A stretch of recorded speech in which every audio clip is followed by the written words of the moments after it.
우리 김성희 목사님께서 만남이라는 제목으로 하나님 앞에 말씀을 선포하실 때 말씀 속에서 하나님의 음성을 들으시기를 바랍니다.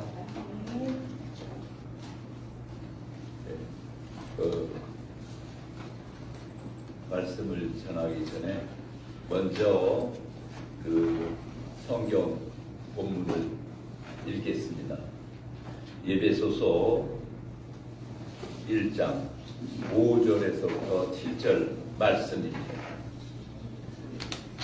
에베소서 1장 5절 그 기쁘신 뜻대로 우리를 예정하사 예수 그리스도로 말미암아 자기의 아들들이 되게 하셨으니 이는 그가 사랑하는 자 안에서 우리에게 거저 주시는 바 그의 은혜의 영광을 찬송하게 하려는 것이라. 우리는 그리스도 안에서 그의 은혜의 풍성함을 따라 그의 피로 말미암아 속량 곧 죄 사함을 받았느니라. 아멘. 하나님은 우리들의 삶을 예비하고 계십니다.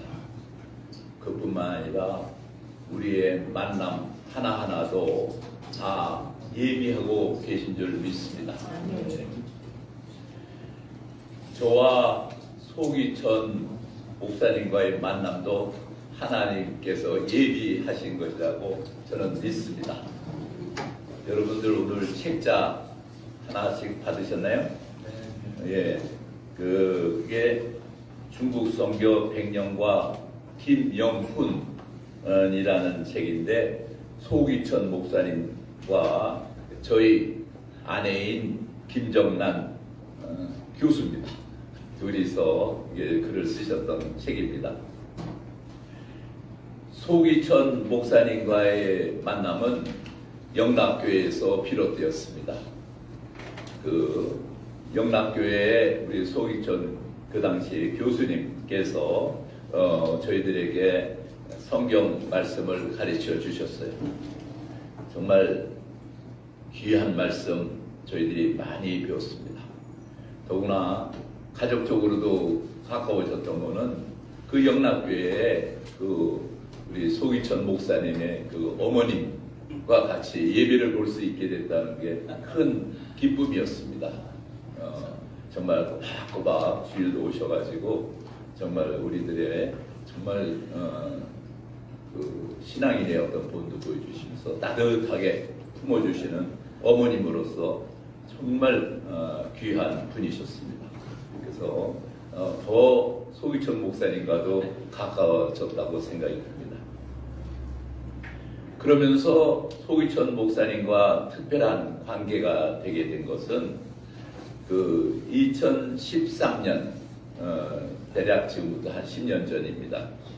그 초에 제 처가 우리 소기천 목사님이 말씀하시는 성경관에서 이제 교육을 받고 있었는데 그 말씀 중에 이런 말씀을 하셨어요. 작년 2012년에 그 장신대에서 중국 해외 선교를 가셨던 세 분을 위한 세미나가 있었다. 그게 왜 그러냐면은 우리가 다 아는 것처럼 1907년에 이제 평양에 대봉회가 있고 그 다음에 2012년 장로회 총회가 처음 열렸는데 그때 길선주 목사님께서 우리가 중국으로부터 공맹의 윤리를 받았으니 하나님의 말씀으로 되갚자 이런 선언을 하셔가지고 길선주 목사님의 그 말씀에 따라 해외 선교가 결정된 거예요. 우리가 다 아는 것처럼 1912년은 우리가 일본에 속하게 된 1910년 다음 해입니다. 사회적 상황이 넉넉지 않았음에도 불구하고 총회에서는 해외 선교를 보내기를 결정을 하고 3분의 선교사를 파송했기 때문에 그 기념으로 우리나라 최초의 해외 선교이기 때문에 장신대에서 3분을 위한 세미나를 했다 하는 말씀을 하셨어요. 그래서 그 말씀을 들은 우리 처가 말씀 다 끝난 뒤에 우리 와이프가 상당히 똑똑하거든요. 가가지고 목사님 그 3분 거기에 박태로, 김영훈, 사병순 이렇게 3분이 가셨거든요. 이분들이 다 장로셨다가 목사가 되신 분들이에요. 그 당시에는 이제 장로고 목사는 그런 경우가 많았던 것 같아요. 그래서 평안북도 대표로는 박태로, 그 다음에 평안남도의 김영 반대입니다. 그 박태로는 이제 평양, 그 다음에 이제 평북에는 김영훈, 그 다음에 사병수는 황해도. 그래서 3개의 지역에서 한 분씩 해서 이제 가신 거예요. 그래서 저기서 그 김영훈 목사님이 이게 말하자면 그러니까 우리 남편의 큰 할아버님이 되십니다. 그 얘기를 드렸대요. 그랬더니 그러냐고. 근데 정확히 말하면 저희 큰 할아버님의 형님입니다. 그러니까 그런 할아버지 뻘이 되는 거죠. 그러냐고 그러면은 실제로 해외 선교 보내기로 결정한 거는 1912년이지만 선교사들이 중국 땅에 도착한 거는 1913년이다. 그 가을철에 도착했거든요. 준비해가지고 그러니까는 2013년이 지금 금년이 그 중국 땅에 도착한 해니까는 그 기념하는 모임을 가졌으면 좋겠다. 그 말씀을 하셨어요. 그래서 이제 그 말씀에 따라서 저희가 작은 모임을 준비했습니다. 과정에서 우리 소기천 목사님께서 여기 글을 써 주셨어요. 그래가지고 우리가 모임을 갖게 됐습니다. 그래서 영남교회에서 그 12월 달에 이제 갖게 됐는데요. 여러분들 다 보시면은 정말 거기에 우리가 이런 모임도 갖고 또 소기천 목사님도 보고 또 거기에 김교철 선교사님도 소개를 해줘가지고 중국 땅도 가서 우리가 밟을 수가 있었어요. 그래서 그 6쪽에 보면은 소기천 목사님의 한국교회 최초의 해외 선교사 김영훈 목사와 중국 선교 100년 이런 글을 써주셨고요. 그 다음에 22쪽에 보면은 내양을 다녀와서 라고 해서 이게 산동성 내양에 있습니다. 그래서 옛날 정말 우리 선배들은 대단했어요. 사실은 중국으로부터 우리가 기독교를 받아들였기 때문에 중국 사람들이 처음에는 조선 땅에서 그것도 식민지 상태에 있는 나라에서 선교사가 자기 나라 땅에 온다는 것은 중국인들의 자존심에 그렇게 받아들이기 쉽지 않았습니다. 그래서 그 미국 선교사들이 주선을 해가지고 했는데 그나마 우리 선교사님들이 가고 싶어 했던 데가 어디냐면 우리가 공명의 사상으로부터 도움을 받았으니 우리가 공자난 산동소 곡부에 가서 하겠다. 처음에 그런 뜻이었어요. 아예 그 심장에 가가지고 선동하겠다 그런 거예요. 참 대단한 거예요. 그런데 그쪽에서는 곡부까지는 안 되고 그 근처인 내양, 산동성 내양까지 허락을 합니다. 그래서 그 내양 교회를 만들게 됐어요. 그래서 22쪽에는 내양을 다녀와서 하는 것이 제 처가 쓴 글입니다. 그래가지고 우리가 거기 쭉 가면 돼. 좀 하나님의 인도 따라서 아주 순조롭게 됐어요. 그래서 옛날 그 선교지였던 내양형 난관 42쪽에 있습니다. 거기도 볼 수 있고 조상의 발자취도 볼 수가 있었습니다. 다 이것이 하나님께서 예비하신 길이었다고 생각이 듭니다. 정말 귀한 만남이었죠. 그냥 하나 부가적으로 또 말씀드리면 이왕 책을 잡고 계시니까는 47쪽에 보면은 그 김영훈 목사님이 지금까지 우리가 자료를 찾아봤을 때 남아있는 설교가 두 편이 있어요. 하나는 참예배, 우리가 참예배를 드리자, 이 글이 남아있고, 또 하나는 그 두어 페이지 넘어가면은 51쪽에 싸우자. 이 싸우자의 내용이 공산주의와 싸우자 하는 내용입니다. 이게 이미 100년 전에 설교에 있었던 말씀이에요. 그래서 참고하시라고 하고요. 그 다음에 55쪽에 가면은 그 당시에 또 우리가 나라 형편이 어려운데 어떻게 계속 선교사를 보내냐, 더구나 중국에 보내냐. 지금 그 조선 땅에도 선교할 대상 지역이 너무나 많다. 이래가지고 반대 의견이 많았어요. 그래도 아니다. 우리는 사도행전 1장 8절 말씀에 따라서 계속 보내야 한다. 이런 뜻을 해가지고 그 당시 기독교 신보에 쓰린 글이 이게 신년 축하 글 이런 것들이 있잖아요. 그 한자입니다. 그래서 참 저는 그 두고두고 보면서 참 귀한 말씀이다 이런 거예요. 진리 가통 중에 진리는 가히 나라 안팎에 통하니 말하자면 하나님의 대도 불한 방국 하나님의 길은 우리나라에만 한정되지 않는다. 성교하고 나가라. 근데 정말 한자로 정말 아주 쉬운 기본적인 이런 말씀을 들려주셔서 제가 참고로 말씀을 드립니다.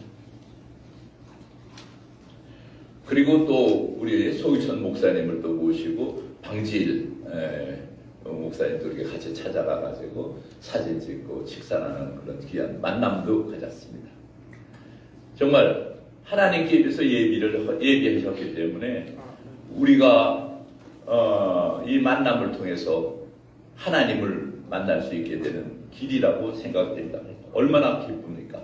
그러니까는 소기천 목사님과 만나서도 이렇게 기쁜데 너무 즐거우고 그런데 우리가 만약 하나님을 만난다면은 얼마나 좋겠습니까?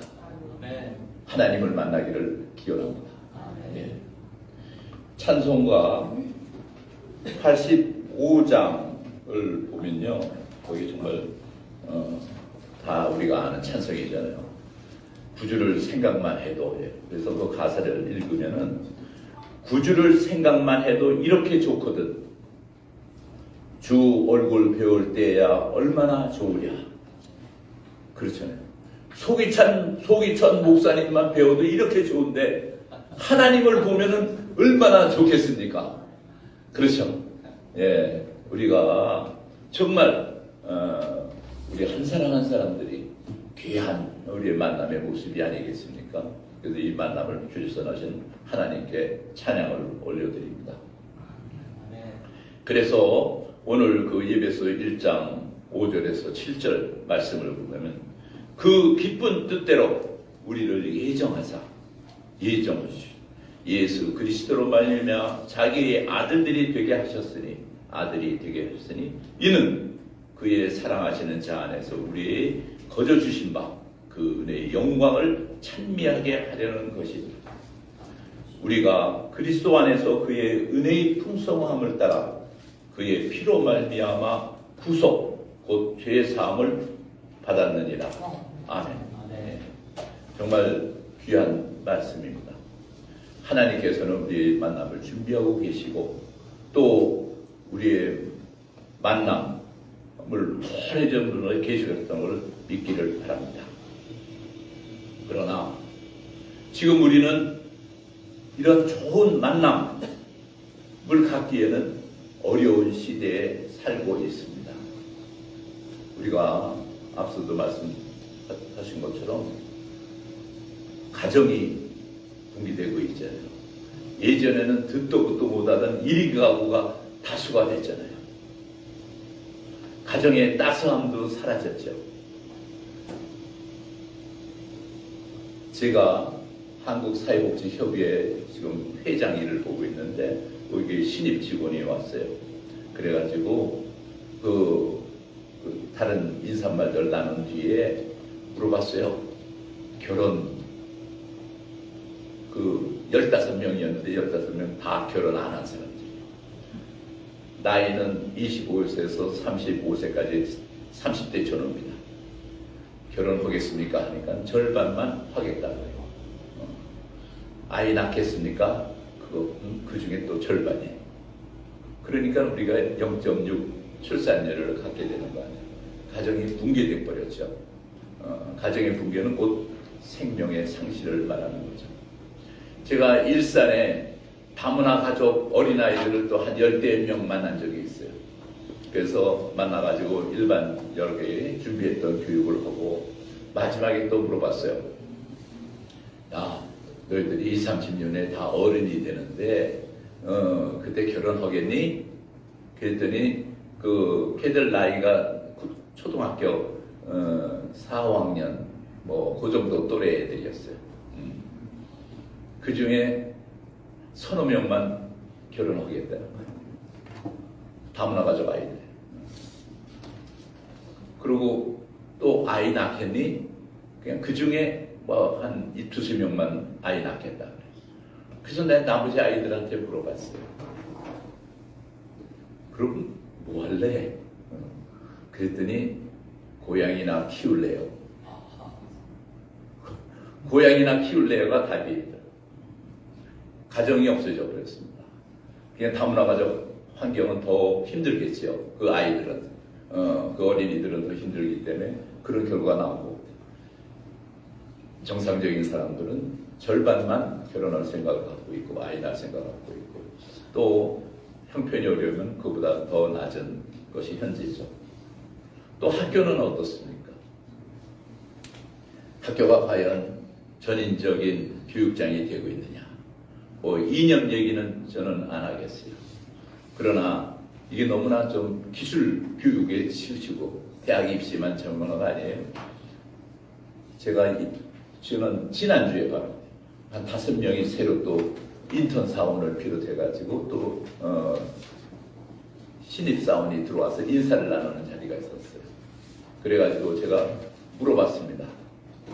이런저런 얘기를 하다가 뭐 출산 얘기도 물론 했죠. 비슷한 경향이더라고요. 그래서 마지막에 뭘 물어봤냐면은 이승만이 누군지 아니? 라고 물어봤어요. 25세에서 30세 사이였어요. 그 아이들. 25세, 30세인데 이승만이 누군지 아니? 첫 번째 학생은 몰라요. 두 번째가 그 대통령 한 분 아니에요? 그래서 세 번째가 야, 내가 그러면은 대통령보다 조금 더 아는 거 있니? 없어요. 마지막에 갔더니 7.18 대통령이요. 그래서 저는 세대 구분을 요새 뭐 MZ세대 무슨 세대 뭐 이렇게 뭐 영어 단어 써서 구분하는데 그럴 필요 없어요. 이승만을 아는 세대와 이승만을 모르는 세대로 구분되는 겁니다. 여러분 한번 주변에 물어보세요. 학교 교육이 전인적 교육으로 되면 역사를 가리키고 윤리를 가리키고 민족 정신을 가리키고 있는가? 질문해야 될 거라고 생각됩니다. 또 사회는 어떻습니까? 정말 우리가 21세기에 들어올 때도 우리가 예측은 했어요.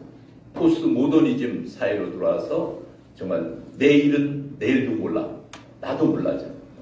내일은 뭐가 일어날지 나도 모르는 그런 세상으로. 그래서 각자 도생할 거라고 시작했지만 그 코로나 3년간의 한국 사회는 그야말로 서로 사회적 거리를 두는 사회로 바뀌지 않았어요. 그리고 이게 교회까지 들어와가지고 교회를 침투해가지고 얼마나 지난 3년간 구박을 받았습니까? 또한 현재까지도 온갖 악법으로 교회를 탄압하고 해서 교회 숫자도 줄 뿐이라 성도들도 교회를 떠나고 그러잖아요. 그래서 여기 소규천 목사님 비롯해서 여러분들께서 다 지금 그래서 예수학교를 만들어서 정말 우리가 중흥을 해야 되겠다라고 하는 의미가 있다고 생각됩니다. 정말 에베소서 1장 5절에서 7절의 말씀대로 그 기쁘신 뜻대로 우리를 예정하사 하나님께 우리가 주신 예정의 길이 있을 거라고 믿습니다. 그래서 우리가 죄 사함을 받아서 속죄하고 구원을 받는 은혜를 입어야 될 거라고 생각이 듭니다. 정말 그 어느 때보다도 하나님과의 만남이 중요한 때입니다. 하나님과의 만남은 우리들에게 자유, 자족, 자긍심을 줍니다. 정말 각자가 자기 개성에 따라서 인격을 가진 자유인으로 살게 해주고 또 항상 감사하고 만족하는 자족하는 생활을 해주면 또한 우리가 프라이드를 가진 자긍심을 갖고 당당하게 살게 해줄 거라고 믿습니다. 이 세 가지는 우리 삶의 중요한 요소들이죠. 이러한 세 요소를 가지고 우리 거기 속에서 하나님을 만나서 더욱 힘을 가지시기를 바랍니다. 우리는 하나님의 계심을 믿고 행동하면 그 어떤 어려운 일도 해결될 것이라고 믿습니다. 저는 영락교회에서 탈북자들, 청소년들을 위한 NK 국제학교 교장 일을 한 적이 있어요. 그러니까 NK라고 하는 건 노스코리아의 뜻이 아니라 뉴코리아, 새 한국 위에서 NK를 딴 겁니다. 그래서 NK 국제학교를 영락교회에서 지금도까지 하고 있는데 이 탈북 자유인들에게 이제 저녁도 주고 또 영어도 가르치고 한국 사회도 가르쳐주고 또 성경 말씀도 가르쳐주는 거죠. 근데 한 번은 저희가 그 학생들에게 그 필리핀의 집 짓는 사랑의 집 짓기 하잖아요. 헤비타트 운동이 보금자리 운동을 하기 때문에 거기에 보냈어요. 그래서 필리핀에 가가지고 콘크리트를 시멘트를 집 짓는 일을 하고 들어왔어요. 그래가지고 내가 물어봤더니 그 중에 한 학생이 이런 얘기를 하는 거예요. 아, 나는 나만 비참한 삶을 살 줄 알았더니 필리핀에 정말 우리보다 더 어려운 사람을 봤습니다. 자족을 배우고 온 거죠.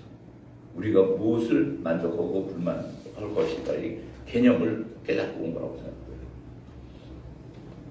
제가 여기저기에서 축사할 기회가 있었는데요. 지금 생각해봐도 가장 잘했다고 하는 축사가 있습니다.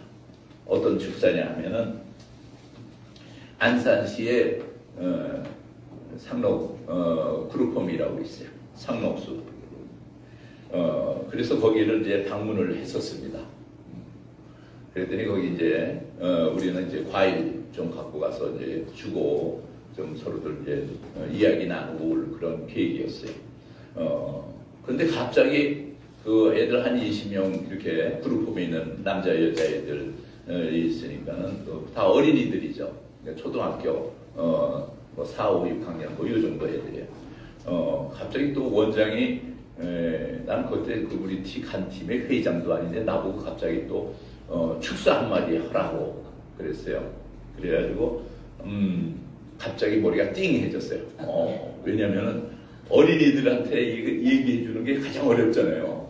어른들끼리는 우리가 생활 공감대가 있으니까 얘기하기가 쉬운데 갑자기 어린이한테 축사해라 그러니까 뭐 할까? 그래서 그냥 제가 뭐 하냐면 그 당시 제가 일하다는 얘기를 했습니다. 그 당시에 제가 아프리카 케냐에 초등학교에 가서 선교 활동을 하고 온 적이 있었거든요.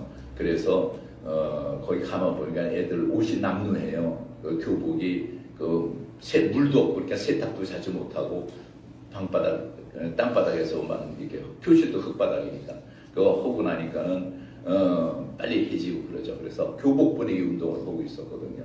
그래서 그냥 그 교복 원단 값이 한 10,000원인데요. 이제 재봉해서 만드니까 되니까.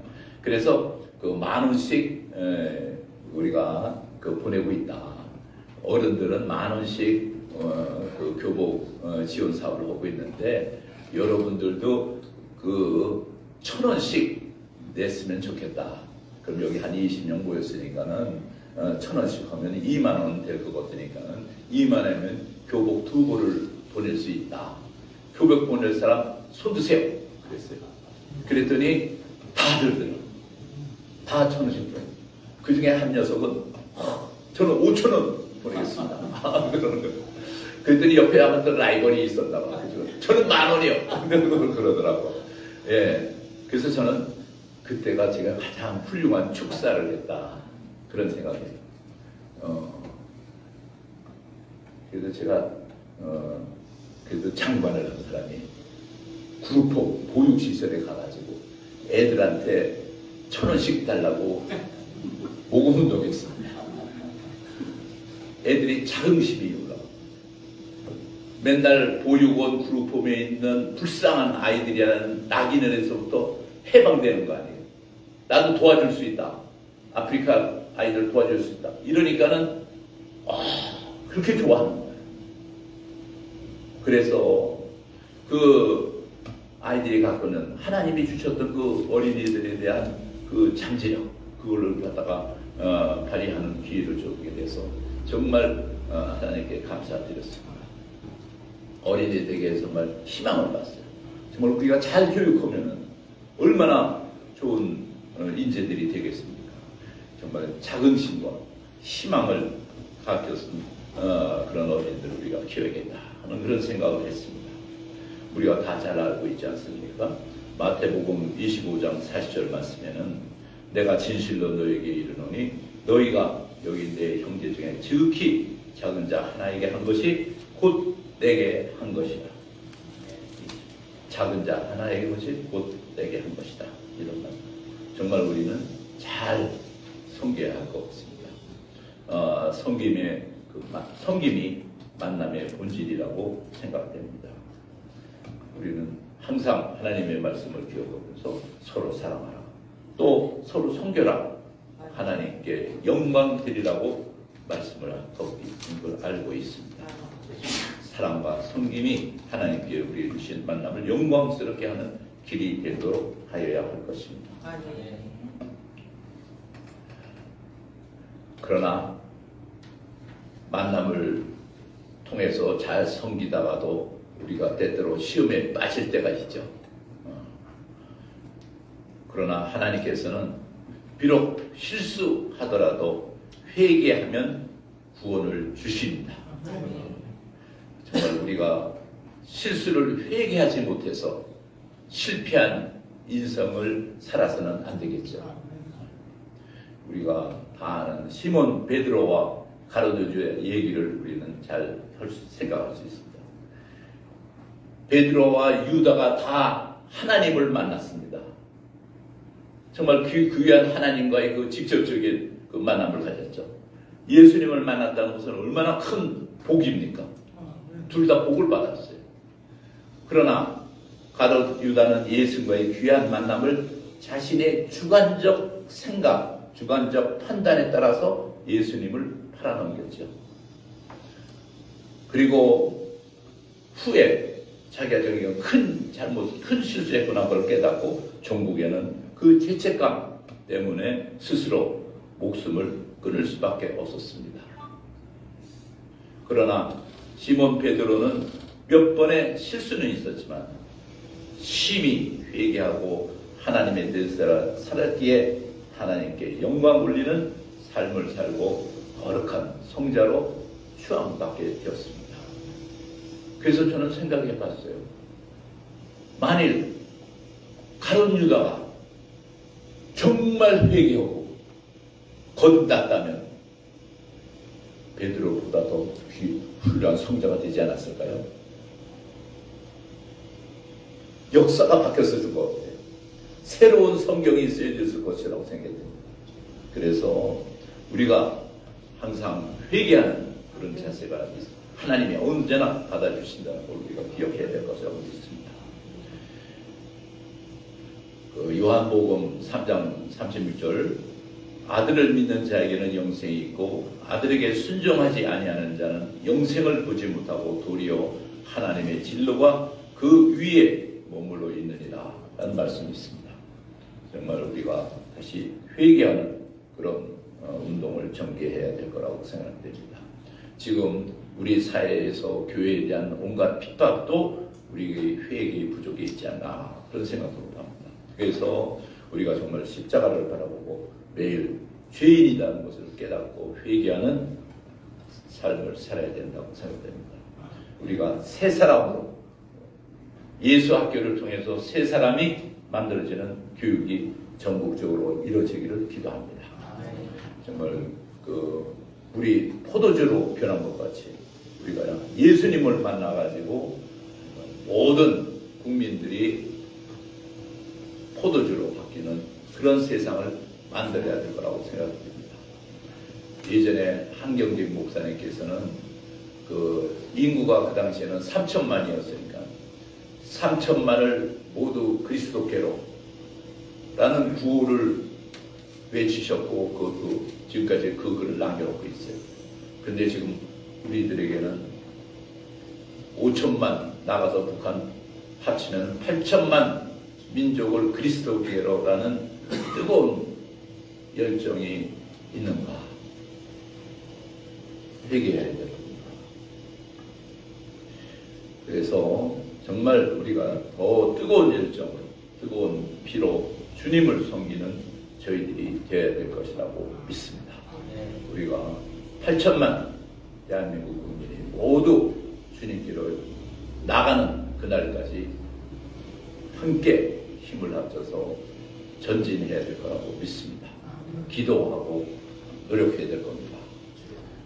하나님께서 예비하신 만남에 좋은 만남이 되도록 예비하는 우리 예수 학교가 되기를 축원합니다. 기도드리겠습니다.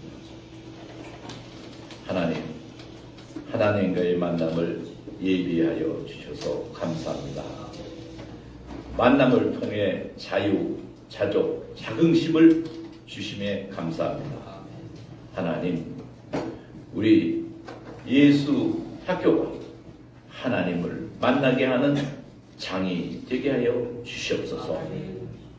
이 일에 힘쓰는 한 분 한 분에게 능력을 더하여 주실 줄 믿습니다. 이 모든 말씀 우리 주 예수 그리스도 이름으로 기도드립니다. 아멘.